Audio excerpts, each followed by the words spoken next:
On the 10th of November, 1975, the largest ship to ever sink on the Great Lakes slipped under the waters of Lake Superior and took every member of its crew with it. The exact cause was a mystery that spawned a massive investigation, but the truth remains shrouded even to this day. This vessel, the Edmund Fitzgerald, remains a stark reminder of the dangers that mariners face when going to sea on the waters of the Great Lakes. The Great Lakes. How do you describe something so vast to someone unfamiliar with them? These aren't simple run-of-the-mill backyard freshwater lakes. They're as vast as seas.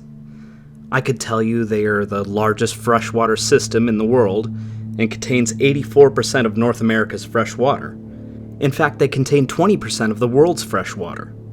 The largest lake is the largest lake in the world based on surface area. This lake, aptly named Lake Superior, could fit the 4 smaller lakes of the Great Lakes inside of it. It's 350 miles wide, 160 miles long.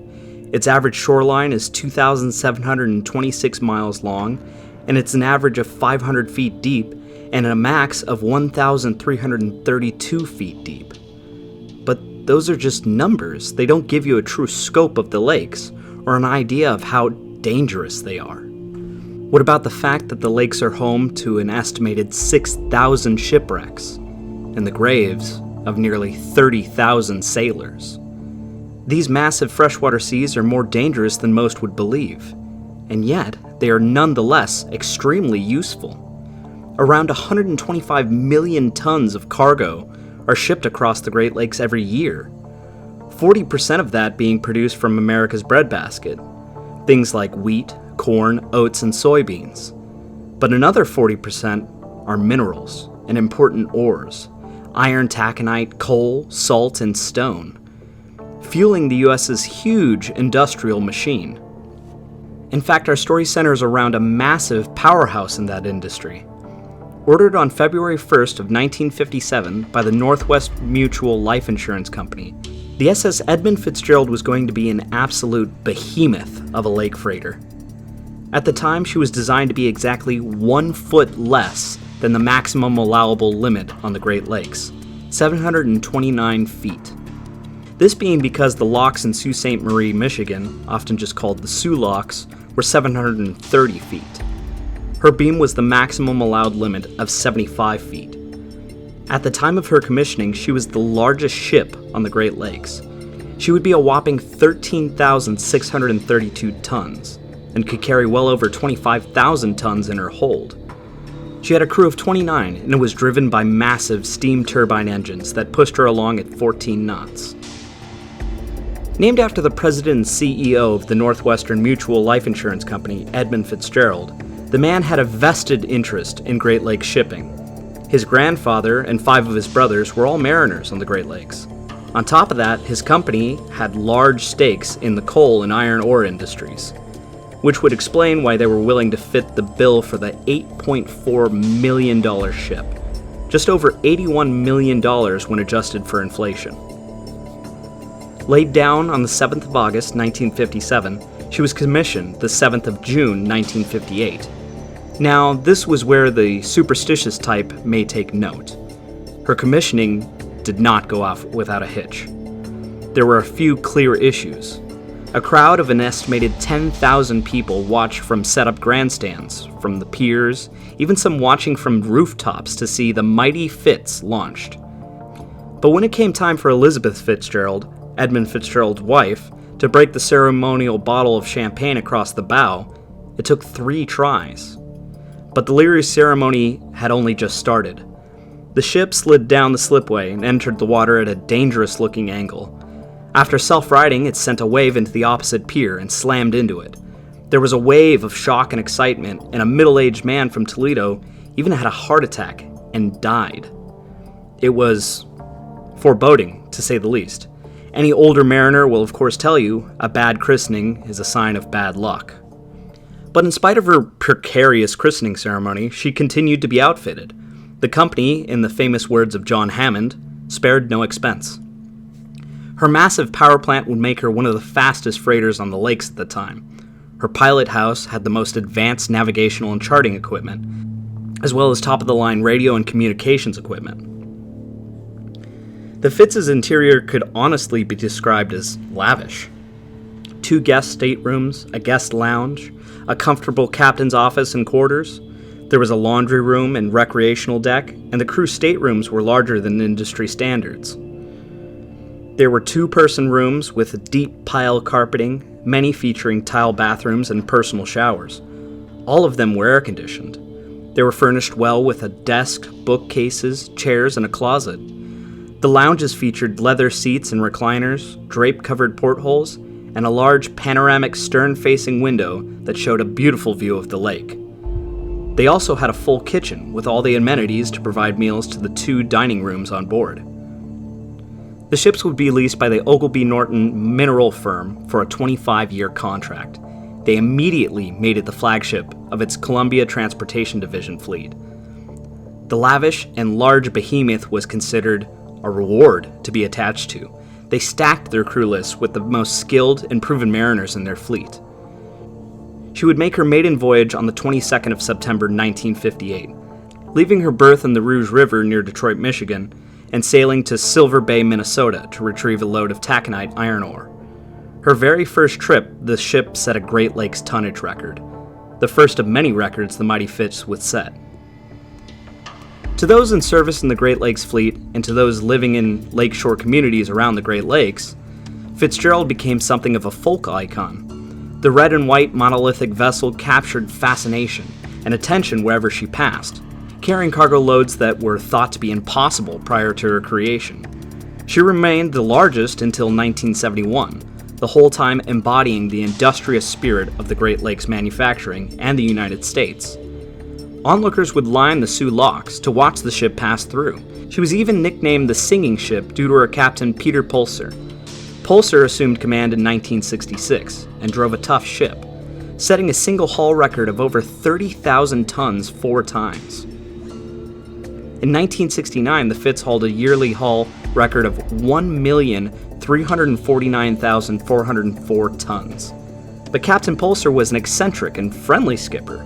To boost morale, he often piped music over the ship's loudhailer. Whilst passing through the Soo locks, he was known to go onto the bridge wings with a megaphone to give facts and information to onlookers as they passed through. He remarked fondly that he still received letters about this well into his retirement. The Fitz would receive numerous nicknames over her career: the Toledo Express, the Pride of the American Side, and of course, Mighty Fitz. She was the pinnacle of Great Lakes shipping, even into 1971 when she was refitted from coal firing to fuel oil fired, only increasing her speed and endurance. By 1975, the Fitz was still well into her prime, not even done with her initial contract and not even a third of the way through her expected service life, one that could have easily lasted into our modern day. The 9th of November 1975, at 0830 the Big Fitz is moored at the Burlington Northern Railroad docks. She begins loading 26,116 tons of taconite for a trip from Superior, Wisconsin, across Lake Superior, through the locks, and south to Detroit, Michigan. The process of loading was lengthy, as it always was, the loading foreman and deck boss working in tandem to ensure the proper distribution of ore throughout the massive ship's hull. Too much to one side or the other and she'd risk capsizing, of course, but too much along the center line, or amidships, and she'd drag belly out of the port, or worse, hog and break her back, something that had killed several ships before her. But by 14:15, 6 hours later, she was hauling in her lines, underway, making way. As they passed out the breakwater, a Janice Armagost stood on the breakwater with her 2 kids. She was hoping to catch a glimpse of her husband, Michael Armagost, the 3rd mate. But failing to see him, she yelled to a deckhand asking where Mike was. He responded that he was below decks. Janice would be the last person to see any of the Edmund Fitzgerald's crew alive. At command of the Fitz was Captain Ernest McSorley, age 63. The Toledo native captain took the reins from his predecessor, Captain Pulser, in 1972, and ran a completely different ship. He maintained a customary distance from the crew, maintaining a professional atmosphere. He was a good businessman, too, with his mind on scheduling and timetables. The company saw him in good favor, as he ensured the vessel stayed profitable. But he wasn't disliked or even off-putting. He was very respected for his skills and professionalism. The season would soon be over. This was likely one of Fitzgerald's last trips before putting up for winter layover, the time of year when ships either dry docked or docked for the winter to receive repairs. The locks would close and the lakes would freeze over up until the spring thaw. There was rumor that this would be the skipper's last season. Captain McSorley had been to sea since he was 18, and a captain of ships since 1951. The weather that day had looked promising. The National Weather Service had been tracking a big November storm, but predicted it would pass south of Lake Superior. But by the late hours of the 9th, that proved to be false. The barometer was quickly dropping, and it was evident that the storm would hit Superior, and hard. Around 1630, another freighter, the freighter Arthur M. Anderson, would be departing Two Harbors, Minnesota, just ahead of the Edmund Fitzgerald, but heading on a parallel course. The slightly older Anderson was initially shorter than Fitzgerald upon construction, but after a refit, she was lengthened to be a bit longer than Fitzgerald, though was noticeably slower. She would be passed by Big Fitz before too long. As they steamed together towards the locks, the Fitzgerald heading for Detroit, and the Anderson for Gary, Indiana. The captain of the Anderson was Captain Jesse Bernie Cooper, a veteran of the business just as assuredly as Captain McSorley. He knew the capabilities of his own ship as well as the Edmund Fitzgerald. And while he wasn't afraid of the weather system approaching the Superior Lake, he knew to respect November storms, just as well as any mariner of the lakes that were worth their salt. He kept his eye on it even as the Fitz passed her and took the lead. As the day of the 9th turned into the 10th, the two ships began to communicate. Both ships were equipped with weather observation and reporting equipment used by the National Weather Service to assist in tracking and reporting weather systems across the Great Lakes. The two skippers agreed that the storm looked like it would be a doozy. Together, they altered their course to hug the Canadian shore to try and shelter from the encroaching weather system. But as Cooper tracked the storm, he knew they would get hit before they could reach the relative safety of Whitefish Bay, Michigan. November storms aren't just passing squalls on the lakes. Both McSorley and Cooper knew this. As the waves built and the winds blew, one could likely stand on the bridge and look aft at the spar deck with her many deck coverings. If you watched, you'd likely see the ship bowing, the deck bouncing up and down as the rear deck house rose and fell. But believe it or not, that was a good thing. The two captains would likely remember a time when big straight deck freighters were in heavy November storms and they didn't flex. November 18th, 1958. The Carl D. Bradley was underway in Lake Michigan heading north. The ship was 639 feet and built in 1927, and this wasn't its first storm. Steaming from Gary, Indiana to Manitowoc, the ship was thrust into the path of two converging storms. The temperature plunged with the barometer, winds skyrocketed, and seas swelled. As the Bradley steamed north, she was harangued by winds in the excess of 50 knots and 25 to 30-foot seas. At around 1700, the first mate noticed that the stern of the ship was sagging. In horror, the captain looked back to watch his ship split in half. He sounded the alarm and ordered an abandoning of the ship. The stern swamped too quickly to launch the two lifeboats there. A life raft was tossed off the bow, and 4 sailors piled in as the stricken freighter slipped beneath. The 4 men battled through the night, being tossed from the raft over and over, and swimming back through the cold water over and over. At some point during the night, one man failed to clamber back into the raft, and then another. By daybreak, the Coast Guard found only 2 out of the 33 crewmen aboard. The rest were lost to the lake. In a shockingly similar incident, the 630-foot SS Daniel J. Morrill was steaming north on Lake Huron for Thunder Bay, Michigan, on the 29th of November, 1966. Just like the Carl D. Bradley, she was in a November storm, nose into the seas and flexing with the waves. Similarly, the ship shuddered and flexed, going into her death throes at 2 in the morning. Panicked crewmen leapt into the 34-degree water, where they would never be seen again. 4 men loaded into a raft on the bow, waiting for the ship to sink. Bizarrely, the men spotted a ship sailing past in the storm, only to realize it was the aft section of the Morrill, split free with her engine still pushing her ahead. The ship sank beneath the 4 men, left to bob in Lake Huron in the heavy cold storm. The ship was reported overdue, and the U.S. Coast Guard began a search, locating the life raft 40 hours later. They hopped on board and found only watchman Dennis Hale had survived, half frozen, wearing only boxers, a pea coat, and a life jacket. His 3 shipmates had frozen to death. A subsequent survey of the wreck had found the stern section had sailed 5 nautical miles before sinking. 2 massive freighters, 2 November storms, 2 huge losses of life. The lake was infamous for November storms, and here Fitzgerald and Anderson found themselves in one, flexing as they forged their way through. But unlike the Morel and the Bradley, these ships flexing was actually a good thing. The truth is, being built in 1927 and 1906 respectively, these ships were almost pioneers. Some of the earliest and largest lake freighters, they were built from rigid, brittle steel. The ships were made to not flex, so traveling over these large 20 to 35 foot seas put their keels under immense strain as they hogged and sagged. Eventually something was going to yield, their keels or the seas. The Anderson and Fitzgerald being built in the 50s meant they were built with superior steel and designed to flex in heavy seas. And as the ships came about and steamed south into the eye of the storm, aiming for Whitefish Bay, flex they did. By this time the faster Edmund Fitzgerald had passed the Arthur M. Anderson, but both ships were within radio and radar range and were conversing regularly about the deteriorating weather. The winds had jumped up to 40 knots, and waves were easily 10 to 12 foot in height. But they were coming from the south, putting the bows of the ships into the seas, which, despite a bit rougher, was actually better for stability and steerage. But Captain Burney of the Anderson contacted McSorley, predicting that once the storm progressed, the winds would likely shift by almost 180 degrees, and his prediction would turn out nearly spot on. As night turned to day, the ships began approaching the islands outside Whitefish Bay, Michipicoten Island and Caribou Island. The depth of Superior giving way to shallower shoals, and of course shallower water leads to higher building seas. By 1400, the ships had passed through the eye of the storm. The winds shifted.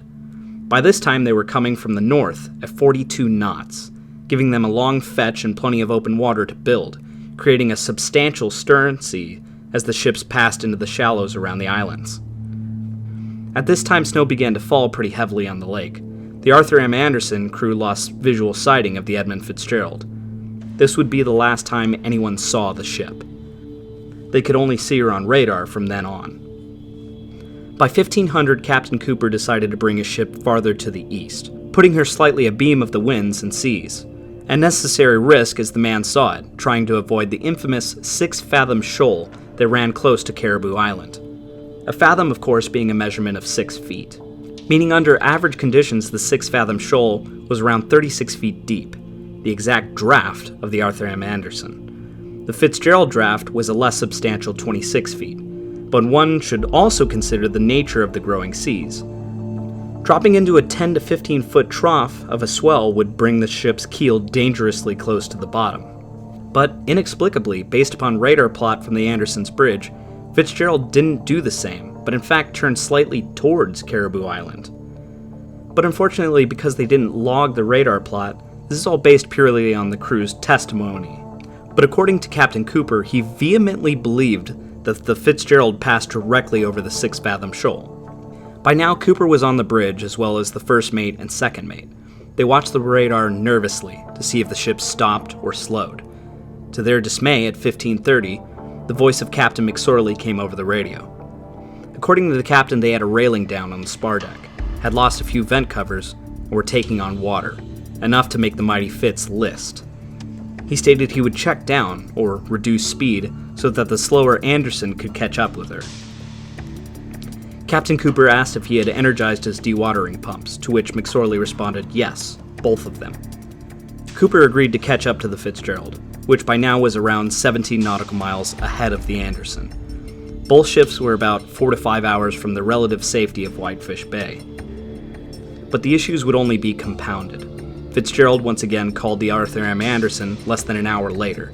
Ernest McSorley informed Burney Cooper that both of his radars were inoperable and that he was driving blind, asking if the Anderson could assist in navigating the Fitz with her own radar, which of course they agreed to.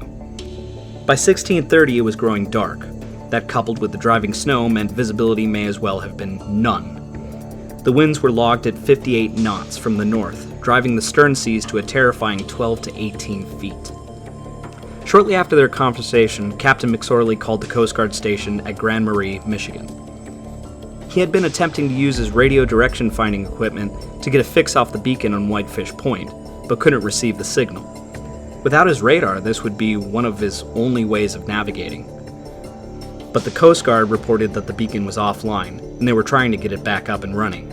McSorley was navigating blind. By 1700, the Arthur M. Anderson recorded that she was around 15 nautical miles to the stern of Edmund Fitzgerald, still assisting in navigating the stricken ship with their own radar as they slowly closed the distance.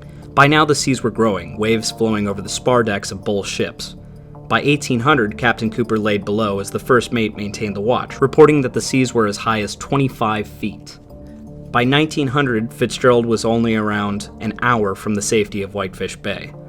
The first mate on the Anderson called Captain McSorley to inform him that the Fitz was around 10 nautical miles ahead of them and around 15 nautical miles from the lee of Crisp Point. 10 minutes after that, at 1910, the Anderson picked up a contact on her radar, farther to the south. Calling the Fitzgerald, he passed on, "There's a target 19 miles ahead of us, so the target is 9 miles on ahead." Captain McSorley asked, "Well, am I going to clear?" To which the mate responded, "Yes, he's going to pass to the west of you." Fitzgerald responded with a simple, "Well, fine." Offhandedly, the mate asked before signing off, "Oh, by the way, how are you making out with your problems?" To which McSorley responded, "We are holding our own." This was the last anyone heard from the crew of the Edmund Fitzgerald. The mate signed off with, "Okay, fine. I'll be talking to you later." By the end of this conversation, the captain returned to the bridge, to which he observed the radar contact of the Fitzgerald around 9 nautical miles ahead. Shortly thereafter, snow subsided and visibility opened up dramatically. The bridge crew on the Anderson searched for the lights of the Fitzgerald, but couldn't see them, only spotting a handful of northbound freighters, the Nanfree, the Benfree, and the Avafors. Captain Cooper immediately believed the Fitzgerald had lost power and told everyone to keep an eye out for her silhouette. In 1920, only 10 minutes after their last radio call, Anderson's radar was picking up 3 radar contacts, the northbound freighters, but no Edmund Fitzgerald. Captain Cooper began calling for the Fitzgerald over the radio, but received nothing with each call. He called another ship to ensure that his radio was functioning, which it was. Soon after, he called the Coast Guard station at Sault Ste. Marie to report his fears, but received no follow-up. Afterwards, he called the northbound freighters that confirmed they had no radar contact of the Fitz, nor any sightings of it. By 2032, the Arthur M. Anderson called Coast Guard Group Sault Ste. Marie, stating, "I'm very concerned with the welfare of the steamer Edmund Fitzgerald. He was right in front of us experiencing a little difficulty. He was taking on a small amount of water, and none of the upbound ships have passed him. I can see no lights as before, and don't have him on radar. I just hope he didn't take a nosedive." The Coast Guard began performing radio calls, when at 2100, the Anderson officially declared the Fitzgerald missing, and the Coast Guard immediately began a multi-unit search, even asking the Anderson to come about and brave the storm once more to assist in the search, to which they of course obliged. The Coast Guard scrambled helicopters from Coast Guard Station Traverse City, the U.S. Coast Guard cutter Naugatuck from Sault Ste. Marie, the U.S. Coast Guard cutter Woodrush from Duluth, Minnesota, even fixed-wing aircraft from the Canadian Coast Guard. Aircraft and rescue vessels began a massive search in the area. None of the 29 crew were found, dead or alive. The first bit of wreckage was found by the Anderson. At 0800 the next morning, they spotted pieces of one lifeboat, then another. Pieces of life jackets, a life raft, oars, air tanks, a heaving line, etc. But no personal effects, and no bodies. The damage to the lifeboats indicated they were still locked in their cradles when they were wrenched from the ship. They weren't launched. An oil slick was found, a bit of diesel oil from the bow thruster, and some bunker C main propulsion fuel, but it was a very small amount. The water at the bottom was so cold that the viscosity of the oil increased to the point that it would no longer leak from the wreck. But the wreck wouldn't be pinpointed until the 14th of November, when side-scan sonar would identify two large objects in the bottom. They would scan it several times, but couldn't conclude it was the Edmund Fitzgerald for certain. It wouldn't be until May of the next year when the Navy brought out their Curve 3 unmanned underwater vehicle. Equipped with an underwater camera, the vehicle was able to get visual confirmation that the wreck was in fact the Edmund Fitzgerald. Sitting at the bottom in 530 feet of water, she was split into two sections only around 200 feet separated. The bow sitting flat on her keel upright, a huge impact area in front of her. Her stern flipped over and slightly at an angle, with an enormous debris field spilled out between the two sections. At first, there were no remains documented. Now came the hard part, investigating just what had happened. The Coast Guard and NTSB launched a massive investigation poring over everything. Eyewitness testimonies from the Arthur M. Anderson's crew, testimony from the loaders from the Burlington Northern Railroad docks, seeing her previous and past inspections, testimony from past crewmen and captains. They looked at the wreckage and logs kept from the Coast Guard, other ships in the area, weather reports, etc. Finally, after months of investigations, the Coast Guard released their final report, with a conclusion to their findings. It was believed that the clamps on the hatch coverings had failed, or were improperly secured, leading to a slow and steady flooding of the cargo hold. As waves rolled over to the spar deck, they caused the hold to fill with water. Slowly, the Edmund Fitzgerald lost stability until she plunged beneath the waves and sank to the bottom of Lake Superior. But many disagreed. In fact, the president of the Lake Carriers Association, former Coast Guard Vice Admiral Paul E. Trimble, wrote the NTSB and U.S. Coast Guard, denouncing their findings and stating what they concluded was absolutely incorrect. Theories began to circulate, ranging from things such as massive rogue waves to suggesting the Fitzgerald had underwater damage from striking the 6-fathom shoal. Others pointed to a hull inspection performed about a week beforehand that came up with fractures in the ship's hull, suggesting she broke up similarly to the Bradley and Morel a few decades prior. Many were unsatisfied with the official report and sought out to disprove it themselves. Subsequent dives were performed on the wreck to try and pry into the secrets of Mighty Fitz, looking over everything from hatch covers to the integrity of the keel to stress points on the ship, until finally in 1994, a body was discovered. An unidentified crewman wearing coveralls and a cork vest. He lay near the bow on the lake floor, facing upwards to the surface on his back. Who was he? How had he gotten to the outside of the hull? Why was he wearing a cork vest? Unfortunately, we may never know. What were those final minutes like? What had happened after McSorley left the radio? Why was no distress caller Mayday made, despite someone presumably being within arm's distance of the radio? Had the ship truly made a nosedive, or did she slowly split apart at the surface? Unfortunately, we may never know. As of 2005, the Ontario Heritage Act put an end to dives on the Edmund Fitzgerald, declaring the site a burial ground. What we now know may be all we ever know. The truth of what happened to those 29 men aboard Fitzgerald will go with them to the bottom. So I'm sure you're wondering what I think happened, and to be honest, I do have my theories.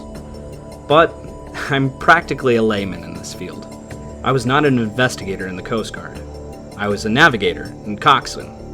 Instead, I want to know, what do you think happened? Comment your theory and discuss with others in the comments. Do you believe the official U.S. Coast Guard report, or do you think it was something else entirely? Thank you so much for watching to the end. If you'd like to support the channel, you can do so by simply liking and subscribing and sharing with your friends. But if you'd like to show your support, as well as help support my underpaid channel artist, she designed some awesome merch for the channel.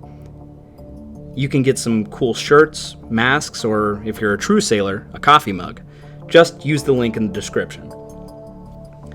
I'll be honest, this video should have been released weeks ago, but right when I was about to release it, a bigger channel released a video on the exact same thing. So it took me a bit to build up the courage to release it, and I'm glad I did.